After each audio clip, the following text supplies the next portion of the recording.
Oh, guys, didn't even add myself to the stream. That's how infrequent I've been doing these. Hold on, let me adjust this. So lights are gonna go out really quick. Let me get this up a little higher. I haven't done a live in so long. I haven't even put myself on the live here on Facebook. So everyone's just watching me talk.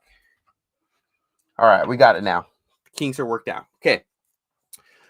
So the reason why skip tracing is important and the reason why a lot of people use a data first approach is because we're running SMS campaigns, you're running cold call campaigns, you're running direct mail campaigns, and you need data for those campaigns. If you don't have data, those campaigns don't function. Now, the other ways to do marketing for off market deals for motivated sellers is just to buy leads. There's plenty of companies out there, Compass, iSpeed to Lead, Sell My House Fast, that you can just buy leads from where you don't have to go through this complex, seemingly complex for newer people, complex process of getting raw data, skip tracing it, taking the phone numbers and running texting campaigns to it. So the first thing that you need to understand, and there's some myths that a lot of people have about skip tracing, is leads and records are two different things. So when you buy a list of data, that is records. You're buying 5,000, 10,000, 20,000 property records. Now, when we're sourcing data, it's important to remember that we are sourcing financial motivators. Financial motivators are going to be tax delinquents, pre foreclosures, equity, no equity, size of the house, things like that. We're trying to find some motivating factors when we source a list: vacant properties, absentee owners that have owned it for 5 or more years or 10 or more years, tired landlords, that type of stuff. That's what you can source when you're sorting raw data, so getting your skip trace files. But what most people don't understand is that is not a lead yet. A lead is someone that has expressed interest in doing business with you or has expressed interest in getting an offer. So they are not a lead until they've reached that point. If you get a list of data, you just have raw data. That's it. It has not been mined. So the best way to think about this is just because helium and oxygen or hydrogen and oxygen are in water doesn't make oxygen itself water. It needs to be combined together in order to create water. In the wholesale space, the way you can relate this back to your business is just because you have raw records of homeowners doesn't mean that they're leads yet. So, what you need to do is mine that similar to a gold miner and find those leads. The way that you find those leads is by running marketing to them.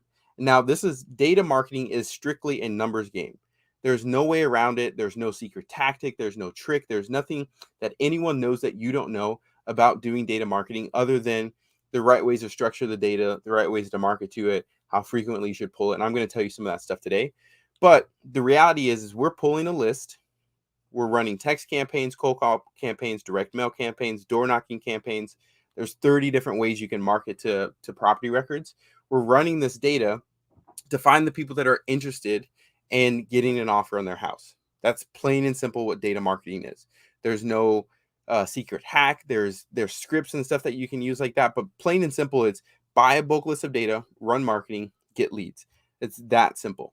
Now, all skip tracing isn't made the same, so this is something to be aware of when you're sourcing your data.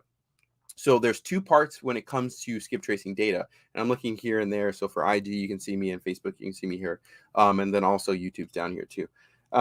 So all skip tracing is not made the same. Skip tracing is made up of two parts. You have the raw data, which is going to be where you go to list source or PropStream or Batch, and you say, I want absentee owners that have X amount of equity, property prices under this amount. When you pull that, that is the raw data. Now, when we take that and skip trace it, there's only three main skip trace companies that pretty much every vendor uses. There's TLO, IDI, and LexisNexis. Those are the three skip trace vendors. Now, what you'll see is there's varying different prices across the spectrum of how much data skip tracing costs. What you'll see is there's people that offer it super cheap because they either have a really good license or they paid for an extended license with one of those skip trace companies, or they are reselling it and they have bought all the data in a specific area, which allows them to offer it at a lower cost.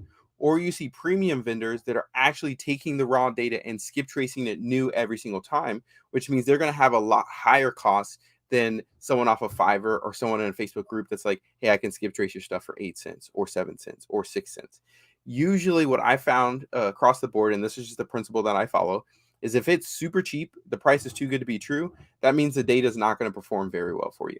When I say perform very well for you, what that means is when I run my texting campaigns or cold calling campaigns, I'm not getting the same response that I would be if I bought premium data or better skip tracing, if I paid more for it.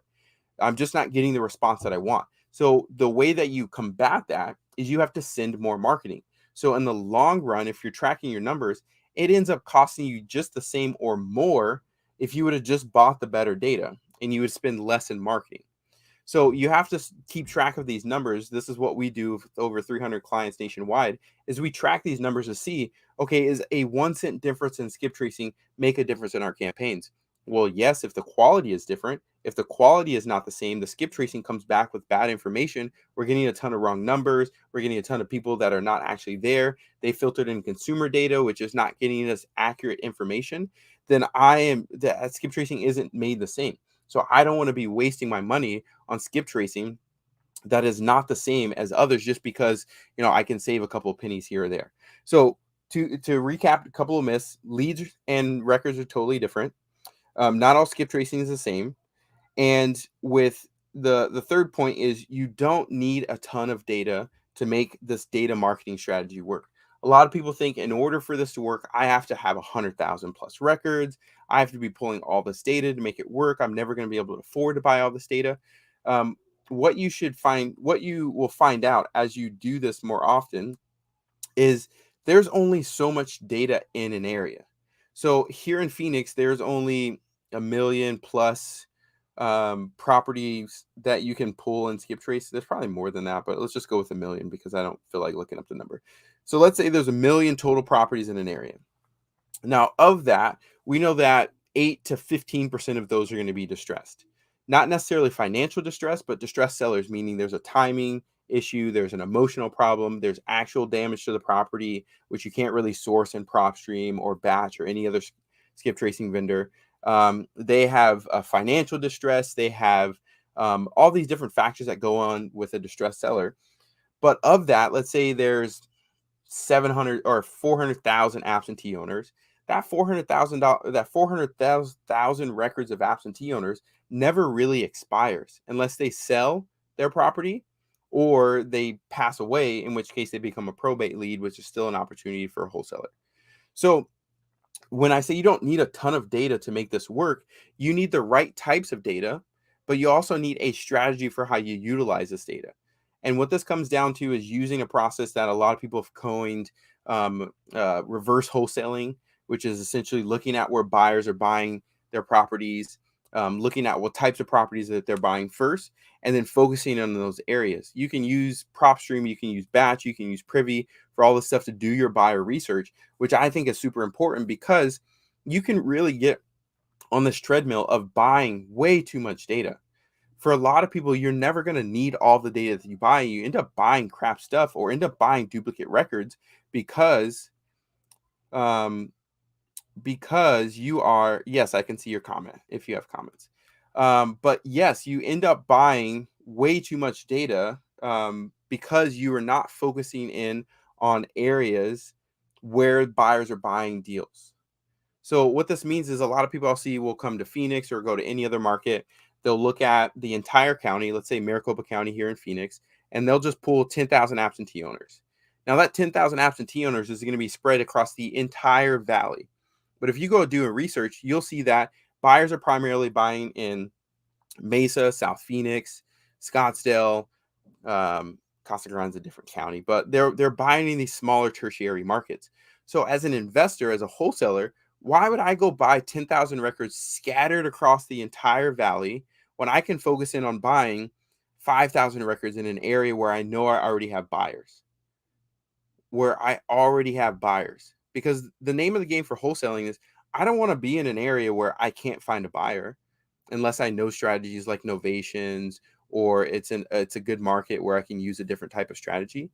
But as a wholesaler, what I want to do is find the pockets of buyers, what they want to buy, and focus my data marketing there because I don't want to acquire properties that I can't sell.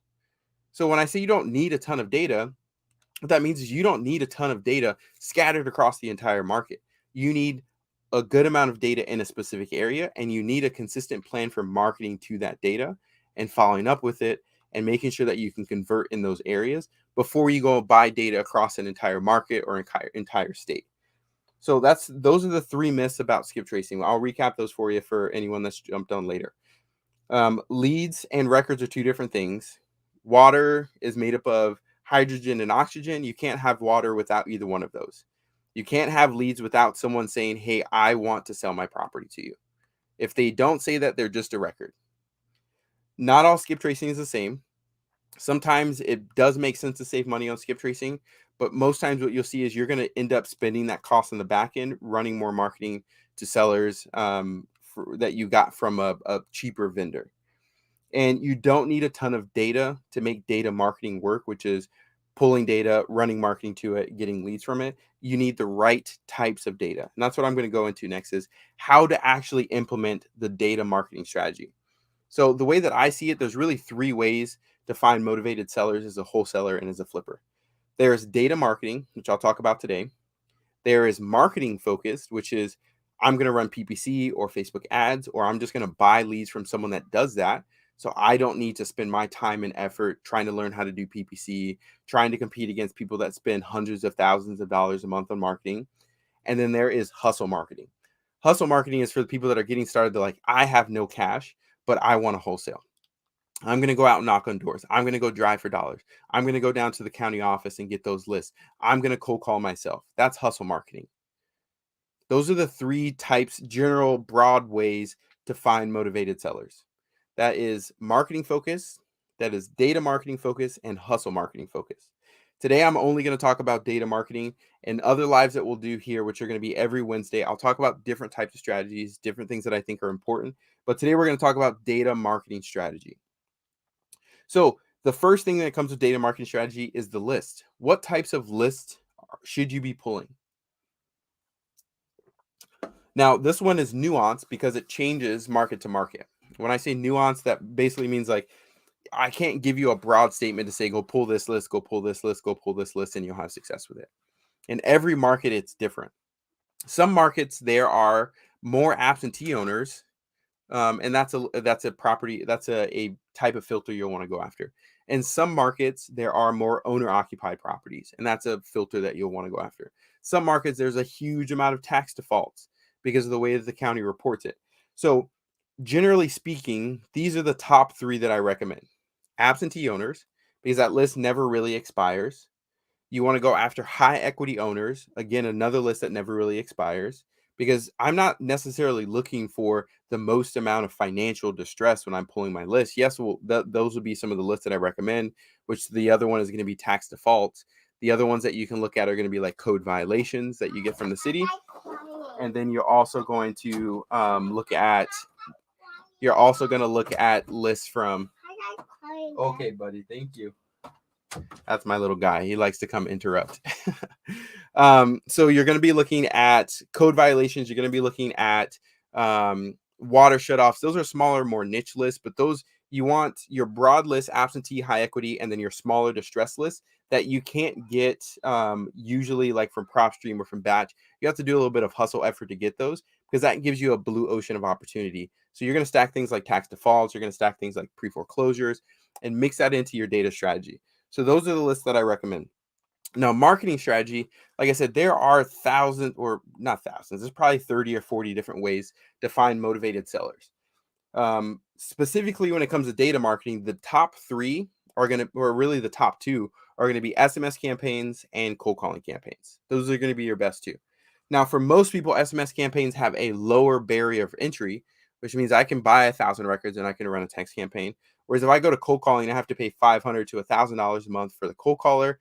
I have to buy at least 10,000 records for the cold caller to call through. I have to pay for a dialer, which is $200, maybe even $100 a month. And then I have to sustain that for a couple of months to get going. So my out-of-pocket cost for a cold caller is going to be a little bit higher. But for those of you that have partners or that have the capital to do it, if you can start with cold callers, you're going to get a better quality of lead to start out with, because the cash conversion cycle is typically shorter with cold calling, because they're talking to someone on the phone before they get to you, which is going to help you close more, and you'll save a ton of time by having a cold caller. The lower barrier of entry is SMS marketing, because with SMS marketing, I could literally pull a list, upload it into my texting platform, and start running marketing to sellers and start getting leads same day. And I can respond to those myself. So time commitment isn't huge, but I have to cast a pretty big net in order to make SMS marketing work, especially now more than ever, because SMS marketing is on its way out. The response rates are getting lower. Verizon's, AT&T's, those guys are starting to block messages for specific carriers. So you have to make up the difference in the drops in response rates with higher volume of marketing to make that channel work. But those are the two that I recommend. When you go data marketing, we're pulling a list of typically 10,000 or more records. We're running cold calling, texting campaigns to that. And then from that, we're getting our lead flow. Now, when it comes to the lead flow, it's super important to track what your cost per lead is in the beginning. I know cost per lead isn't for me is an inconsequential metric. I don't really track cost per lead, but if you're new, you want to track cost per lead in the beginning. If you're running texting and cold calling, because you need to have some identifier of, is this moving me in the right direction? As soon as you get to start making offers, you want to start tracking cost per offer, which is better than tracking cost per lead. Cost per lead is just, I don't really have any data further on by this. I'm going to track my CPLs right now. Once you get to start making offers, you start having conversations. I'd rather you start tracking cost per conversation when it comes to SMS campaigns, because that's going to help you attribute ROI back to the campaigns. Should I keep running this list? Am I having conversations? How much is it costing me to have a conversation with the seller? That's an important metric for you to track. Because if you don't understand those numbers, you could be spending money on marketing, on SMS campaigns in particular, and really not know if it's profitable at all. As a marketer, I want to know what my cost for each action is, and then ultimately my cost per acquisition. How much is it costing me to get a deal closed? So if you're going to run data marketing and you have leads come into a spreadsheet, a CRM, to your phone, you want to make sure you're tracking your numbers. You want to track, how much am I spending? How many conversations am I having? How many offers am I making? And how many deals am I closing? And then attribute your cost along the lines. So you have to be tracking that. The next thing is, if you want to scale up data marketing, it's relatively simple. It's sending more text messages, pulling more data, hiring more cold callers, doing more cold calls, and that's how you scale up data marketing. It's a very, very simple structure. Where it gets complicated for people with data marketing is, what lists do I buy? How often do I buy them? Where do I buy them from? So I'll give you some of that today to help you shortcut it. I buy all of my data through nationaldatasource.com. You can reach out to Sean over there. He'll help you recommend the top list in your area, do a little bit of research. He'll even format it for you so you can upload it directly into your texting platforms, whatever you're using, or send it directly to your cold callers. That's going to make the process on the data side way easier for you, because they'll make sure you don't buy duplicates. They'll recommend what types of lists that you need based off of your area. And that way you can just get a file, upload it, and keep going. What you'll want to do on your own, though, is when you get that skip trace file back, you want to keep track of how many times you marketed to it, what types of messages you sent to it, because you want to, if you pulled an absentee list, you'll be coming back to that list in 30, 60, or even 90 days, depending on how much data you're pulling. What a lot of people forget about is, when I pull data, I don't want to just market to it once and then let it sit on my computer somewhere. I want to build a plan where I say, hey, for the first 3 months, I'm going to buy 10,000 records. That's going to give me 30,000 property records that I can text and cold call to. Month 4, I have data that I bought month 1 that's been sitting.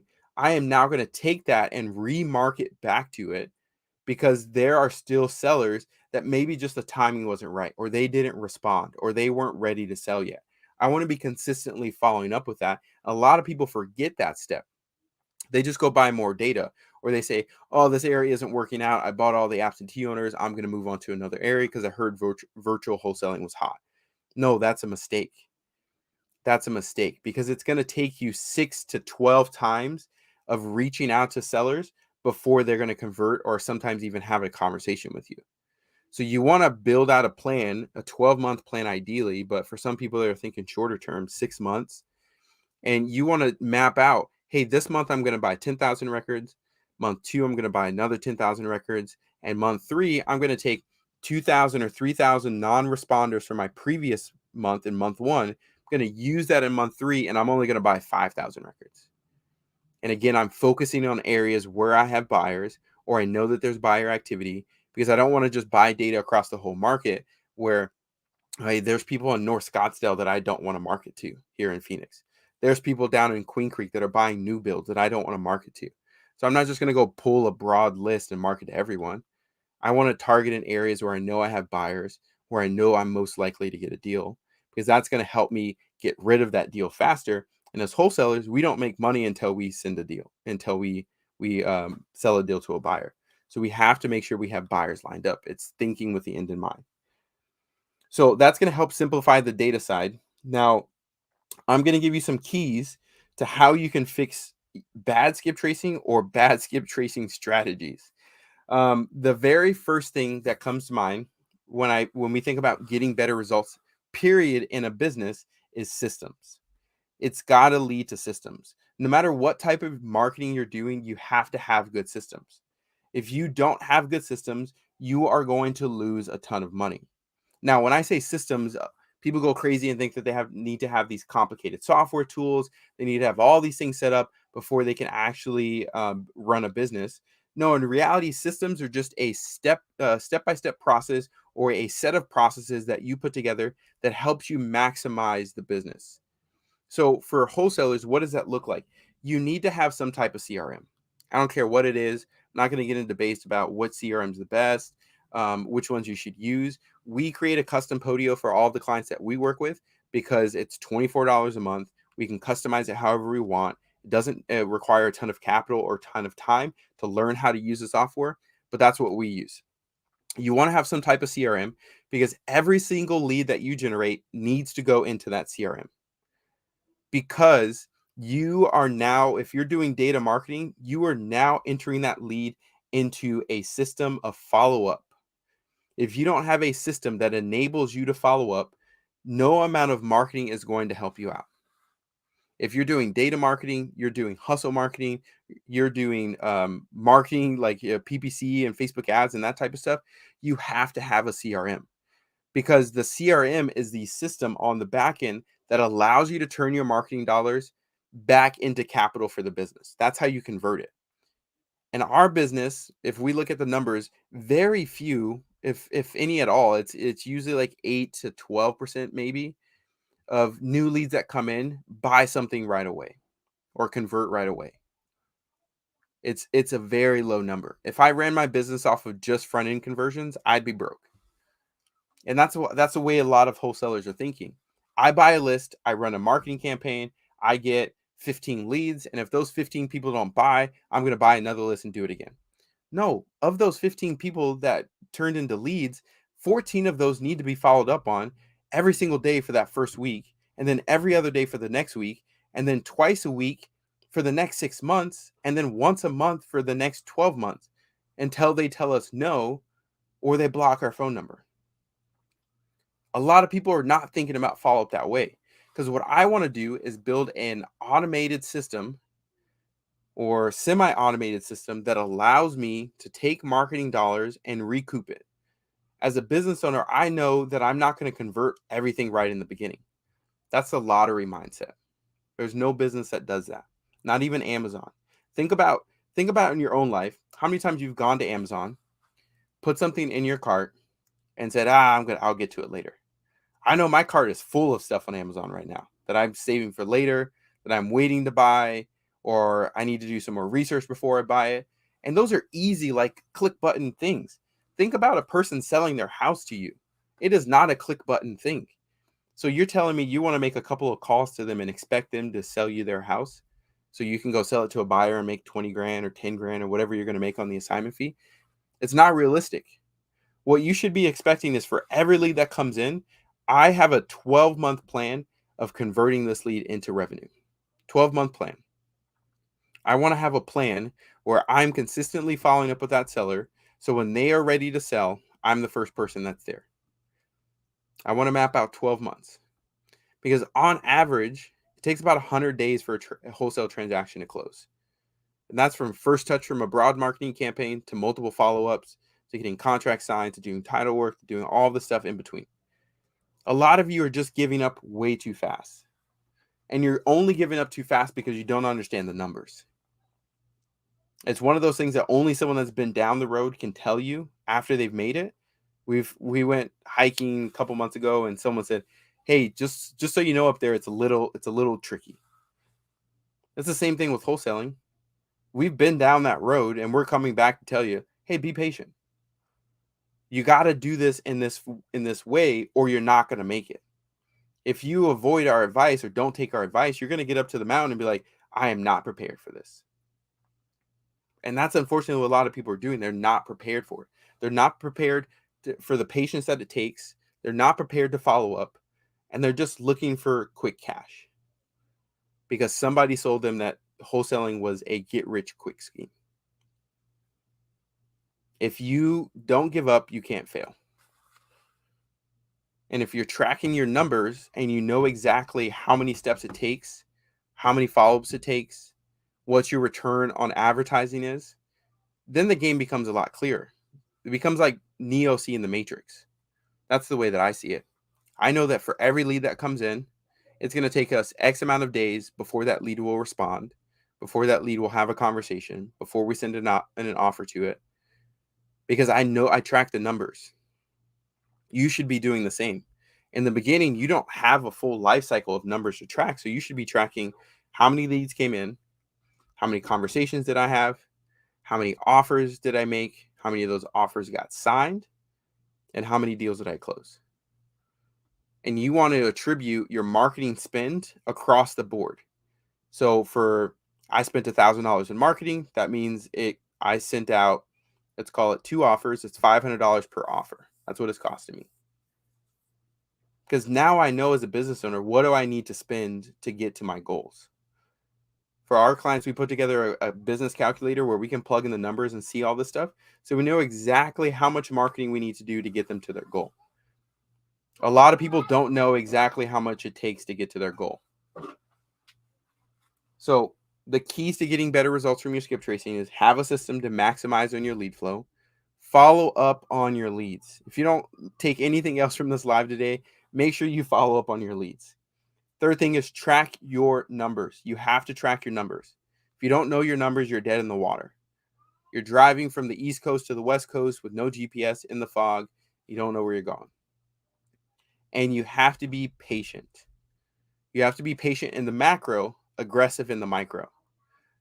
So what that means is long-term, I'm patient. I know it's going to take time for me to recoup my ad spend. I know it's going to take time for me to recruit my marketing dollars, but I still have to spend that money in order to put me in the right position. But in the short term, I'm aggressively following up. I'm aggressively testing my marketing. I'm aggressively building systems. I'm aggressively setting myself up so that I can maximize on things as much as possible, knowing that it's going to take me 100 days to get my first deal in some cases. It's going to take me a lot longer than I think because either I haven't acquired the skills, I don't have the right systems, I'm not following up, I'm not tracking my numbers. There's a ton of different factors that go into why you haven't closed your first deal or you're not able to scale and you feel stuck.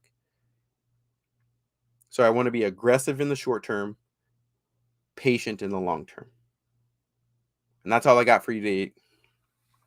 That's all I got for you today. So if you have any questions, you can throw them in the Facebook chat. IG Live, I don't see any questions up here. Yeah, no questions up there. But if you got questions, you can throw them in. If not, I'm going to go get lunch. And if you're on Facebook, I can see them. I think I can see YouTube ones too if you're on the YouTube Live. But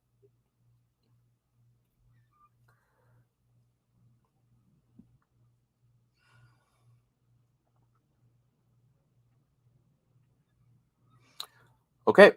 Well, I'm gonna hop off, guys. Every Wednesday, we're doing lives here, so we may do Q&A lives. We may be covering specific topics, but I will be live here every Wednesday, bringing you what I feel is valuable based off of what we're seeing from the top wholesalers, from our top clients.